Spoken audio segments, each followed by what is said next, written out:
دولسي الآيس كريم هنعمله النهارده في قلب البيت ب3 مكونات بس، تقدري تعملي الدولسي الجامبو ده كده وتفرّحي ولادِك ب3 حاجات بس موجودة في كل بيت. أولًا كده هنجيب كوباية حليب مكثّف، هنحط عليها كوباية كريم شانتيه، هنحط عليها كوباية من اللبن الساقع أو المتلج. بُصّي كلّها حاجات مغذية جدًا، جدًا للولاد وتعمليه في قلب البيت وهتعمليه كمان بطريقة سهلة ولذيذة ومش هنحتاج أي سيليكون للمكبس السيليكون بتاع الدولسي أو البلاستيك، مش هنشتري أي حاجة، بطريقة بسيطة جدًا، جدًا، جدًا، يمكن مش هتخطر على بالِك إن أنتِ إزاي تستخدمي الحاجة البسيطة دي اللي ما بتتكلفش أي حاجة، نقدر نعمل بيها الدولسي، وممكن تعملي الدولسي بأشكاله كلها وبنكهاته كلها.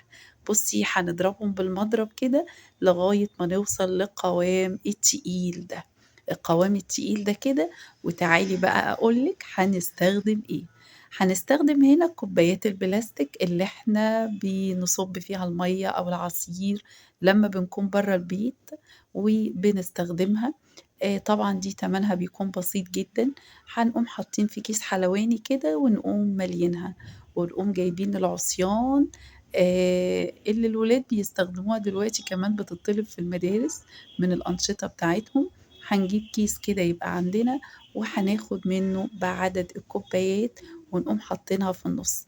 بُصّي هنرُج الكوباية بتاعتنا كويس جدًا كده عشان تبقى تاخد الحيّز بتاعها يعني وما يبقاش فيها أي فراغات.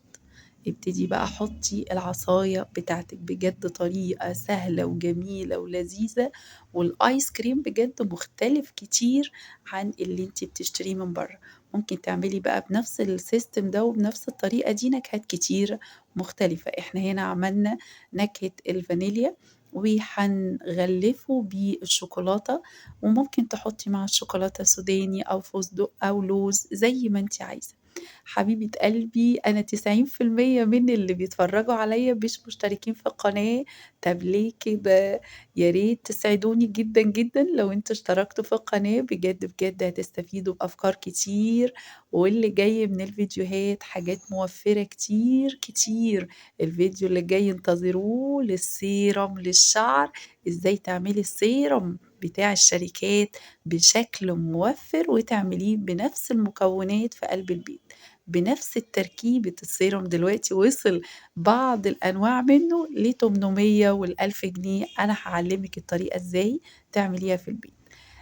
هنا هنمسك الدولسي بتاعنا خلاص نحطه بقى في قلب الفريزر، تعالي نعمل بقى الcover بتاعنا، هنجيب شوية شوكولاتة أي نوع شوكولاتة أنتِ بتحبيه، هنبتدي هنا نسيّحه على البخار، هنجيب مَيّة مغلية تحتيه كده ونسيبه يسيح، وبعد ما يسيح هنقوم حاطين له كده 3 معالق من الزيت، طبعًا عشان يبقى خفيف معانا والزيت كمان بيدّي له لمعان.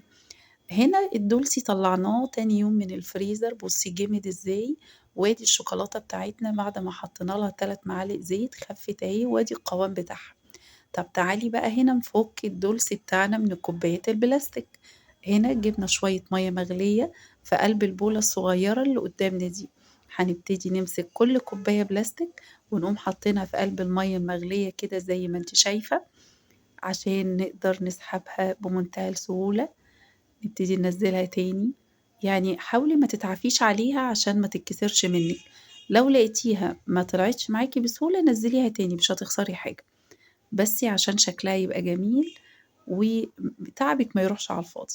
بُصّي، حُطّي إيدِك من تحت كده من عند الcover بتاعها الأولاني هتتسحب معاكِ زي ما أنتِ شايفة كده، ابتدي بقى نزّليها هنا إيه، في الشوكولاتة بُصّي الشوكولاتة لمّا حطينا عليها الزيت بُصّي بقت براقة إزاي، بجد، بجد براقة جدًا وجميلة جدًا، ممكن تحطيها في كوباية، يعني لو عندِك كوباية كبيرة أو بولة غويطة، بس أنا بصراحة عشان عاملة شوية شوكولاتة صغيّرين ف قُلت أنا كده مش هاملى الكوباية، بُصّي كده بقيت أحطهم بالمعلقة بتاعتي وابتديت أغلّب، أنتِ مقدار ما تحطّي الشوكولاتة هتلاقي الشوكولاتة خلاص جمدت، لإن طبعًا الآيس كريم متلّج، حطّي بقى زي ما أنتِ عايزة، على فكرة الآيس كريم التاني أنا هاحط له شوية سوداني في قلب الشوكولاتة وهانزّله عليه، لكن طبعًا هنا أنا ما حطيتش سوداني، فرُحت حاطة له كده شوية لوز، يعني لزوم التزيين. طبعًا ماما لمّا تعمل الحاجة مش هتعملها صغيّرة، ماما عملتها جامبو أوي كده وجميلة جدًا، والحليب المُكثّف بيبقى خطير جدًا في الآيس كريم، بيدّي له نكهة وبيدّي له دسامة، بيبقى بجد، بجد غني جدًا عن اللي أنتِ بتشتريه. بنفس الطريقة كده هنبتدي برضه نخرّج الآيس كريم بتاعنا، كل واحدة ننزّلها في المَيّة المغلية ونبتدي نفُكّها. ممكن بقى تعملي مانجا، تعملي فراولة، زي ما أنتِ عايزة، بجد، بجد طريقة سهلة وجميلة، وبتبقى حلوة أوي للولاد، وبيبقوا الولاد طايرين إن ماما عاملة الآيس كريم الدولسي في قلب البيت، بيبقى خطير جدًا. أنا هنا ابتديت أنزّل الشوكولاتة خلصت، هاعمل شوكولاتة تانية بس هاحط عليها سوداني. بُصّي، مقدار ما بتحطي الشوكولاتة، الشوكولاتة بتجمد، بتجمد لإن الآيس كريم ساقع. طبعًا ممكن تزيّنيها أو ما تزيّنيهاش زي ما أنتِ عايزة، دي حاجة تريّحِك، بس بجد، بجد بيبقى خطير جدًا، وبتاكلي كده وبتشبعي، تحسّي إن هي ما شاء الله جميلة جدًا، وتاكلي كده لغاية ما خلاص بقى، تشبعي بقى منها، مش اللي أنتِ بتجيبيه من برّه قطمتين بقى وخلاص، لا، لا، لا، لأ، فعلًا الحاجة في البيت بيبقى في فرق. وأنا صممت إن أنا أحسّسهم بالفرق ده، إن أنتِ بتاكلي حاجة جميلة ولذيذة، وبتاكلي منها لغاية ما تشبعي.